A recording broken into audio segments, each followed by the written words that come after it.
जयशंकर जी recent diplomatic उन्होंने engagements करी हैं मॉस्को से लेकर दोहा तक, और ये कुछ भी रैंडम नहीं था, एक कैलकुलेटिव मास्टर प्लान है और सेंटर में है लीडरशिप जो है इंडिया के अंदर, वो पाकिस्तान के बारे में सख्त लाइन ले रही है और शायद वो किसी और मिस एडवेंचर की तरफ जा सकते हैं। और उसके बाद आफ्टर शॉक्स का सिलसिला इस वक्त जारी है।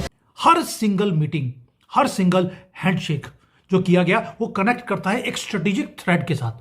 वो थ्रेड है, इम्पॉर्टेंट डेवलपमेंट ये है कि भारत के minister for external affair doctor Jaishankar ने बड़ी क्लैरिटी के साथ ये कहा है जनाब कि कोई वाइट वॉशिंग नहीं चलेगी। टेररिज्म मतलब पाकिस्तान होता है। ट्रम्प साहब इतने डेस्परेट हो रखे हैं भारत से ट्रेड डील करने में कि भैया एकदम फाइनल स्टेजेस पे पहुंची है। जैसे मैंने कल सुबह आपके साथ रिपोर्ट भी किया था, ट्रम्प आजकल जेट फ्यूल ले रहा है भारत से। पाकिस्तान की सिर्फ एक हुकूमत ऐसी मुझे बताएं जो जमहूरी हो। जमहूरियत का मतलब ही नहीं पता। पूरी दुनिया में पाकिस्तान का मजाक उड़ना शुरू हो गया है। आलमी अखबारात पाकिस्तान की इस मकरूर 27वीं तरमीम के जरिए से जो हमने गुल खिलाया है उस पर दुनिया हंसना शुरू हो गई। इम्पॉर्टेंट डेवलपमेंट ये है कि भारत के minister for external affair doctor Jaishankar ने बड़ी क्लैरिटी के साथ ये कहा है जनाब कि कोई वाइट वॉशिंग नहीं चलेगी, कोई वाइट वॉश नहीं होगी, किसी किस्म की वाइट वॉश नहीं होगी। और उसमें सिंपल सी बात यह है कि यानी the something which must be known to people, जिस चीज़ का लोगों को समझ होनी चाहिए वो क्या है। अच्छा, टेररिज्म मतलब पाकिस्तान होता है। टेररिज्म का उस वक्त डॉक्टर जयशंकर का मतलब ये नहीं होता कि जो चल रहा है उस वक्त Islamic state, al Qaeda groups, this that, वो पाकिस्तान सेंट्रिक बात करते हैं। उनको बड़ी क्लैरिटी है इस सेंस में। सो वो कहते हैं जी जीरो टॉलरेंस। और वाइट वॉश कर रहे हो आप सब कुछ ना, आप सारा कुछ वाइट वॉश कर रहे हो। आप सब लोग जो है वो चीज़ें ऐसी कर रहे हो जो चीज़ें नहीं करनी चाहिए। मतलब दिस इज समथिंग, वो इसके ऊपर बात करते हैं कि हम ये, और बेसिकली कह किसको रहे हैं, अमेरिकन को, चाइनीज को, कि आप लोग सपोर्ट करते हो पाकिस्तान की। और वाइट वॉशिंग वो कह रहे हैं बस कर दें, ये ना करें, हम पाकिस्तान को इम्प्लीकेट करेंगे, पाकिस्तान ही है सारा कुछ, पाकिस्तान ही प्रॉब्लम है, पाकिस्तान ये है, पाकिस्तान वो है। तो ये एक factor that is there. Pakistan उस तरह जवाब नहीं आता जिस तरह आना चाहिए मेरे कागजों में। जिस तरह मैं समझता हूँ कि पाकिस्तान का जवाब होना चाहिए वो नहीं हमारे लोग बोलते उस तरह। पता नहीं क्यों नहीं बोलते और कैसे नहीं बोलते, क्या प्रॉब्लम है हमारे लोगों को।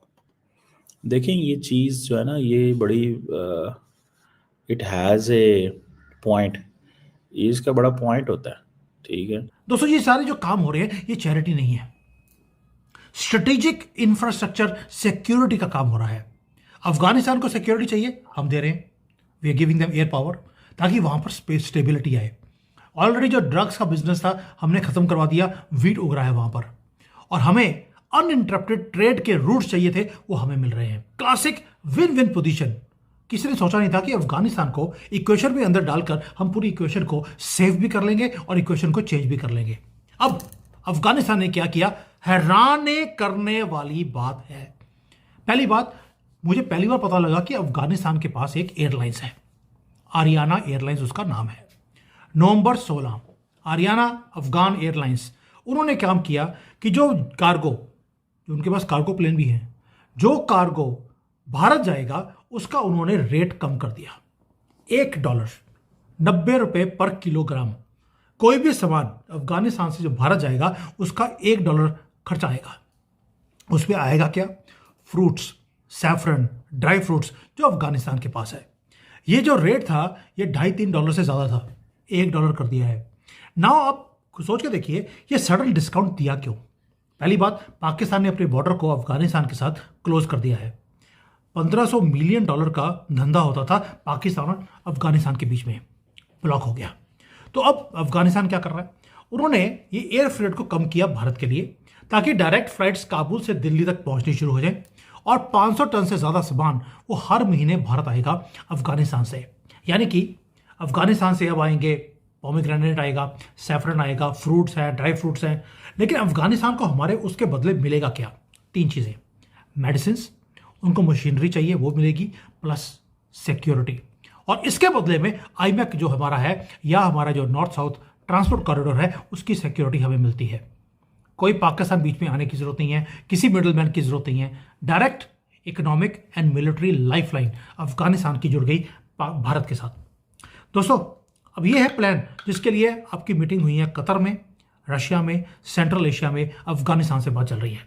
अब थोड़ा जूम आउट करते हैं कि जो ये नॉर्थ साउथ ट्रांसपोर्ट कॉरिडोर है ये रन करता है 7,200 किलोमीटर का रास्ता मुंबई से मॉस्को तक, निकलेगा through Iran, Afghanistan, Caspian Sea and then to Russia.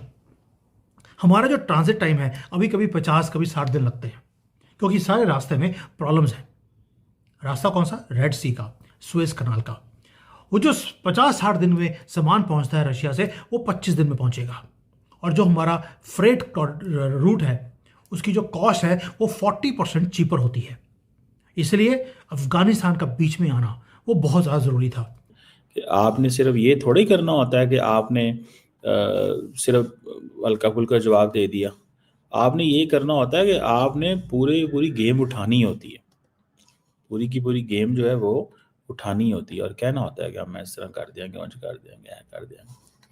तो बहरहाल ये एक पॉइंट जो है वो मेरे सामने है और मुझे ज़ाती तौर पे ये लगता है, what I have realised that the leadership जो है इंडिया के अंदर वो पाकिस्तान के बारे में सख्त लाइन ले रही है और शायद वो किसी और और पाकिस्तान और भारत के टर्म्स जो हैं वो कहाँ जाकर सही होंगे। तो बार बार भारत की तरफ से यही कहा जाता है कि जी आप अपने यहाँ से टेररिज्म रोकिए तो फिर कहीं बात होगी, आप टेररिज्म रोकिए तभी हालात ठीक होंगे। लेकिन हमारे यहाँ से हर बार यही कहा जाता है कि जी कौन सी टेररिज्म, हमारे यहाँ से तो कुछ होता ही नहीं है। लेकिन जब वही चीज हमारे यहाँ होती है तो हम भागते दौड़ते पहुंच जाते हैं अफगानिस्तान की तरफ। यहाँ पर शायद मजेदार बात यह है कि जो शिकायत बरस से यानी कई सालों से भारत या हिंदुस्तान हमसे करता चला आ रहा है कि जी आपके यहाँ से टेररिज्म हो रही है, हमारे लोगों की जाने जा रही हैं, आपके यहाँ से लोग यूं आते हैं, मारते हैं या अटैक करते हैं, फट फुट जाते हैं और कई तरह की बातें जो भारत करता है। और उसके बाद हम कहते हैं कि जी हमें तो नहीं पता, हमारे यहाँ से तो कोई नहीं गया, आपकी फौज क्या कर रही है, आपकी फौज कश्मीर में क्यों नहीं रोकती, आप लोग बॉर्डर पे क्यों नहीं देखते। इस किस्म की चीजें जो है वो पहले तो हम लोग बहुत बोला करते थे, यहाँ तक कि जो पाकिस्तान के पैनलिस्ट इंडियन टीवी पे जाया करते थे वो भी कई बार कहते थे कि जी आपकी फौज को भी तो कुछ रोकना चाहिए कि बस सारी जिम्मेदारी हमारी है। लेकिन अब वही चीज जब पाकिस्तान अफगानिस्तान से कह रहा है तो मजे की बात ये कि वो जिसे कहते हैं ना कि कर्मा भी एक चीज होती है, या कह लीजिए कि आप जो करते हैं पलट के आपकी तरफ आता है। तो अब वही जवाब अफगानिस्तान से पाकिस्तान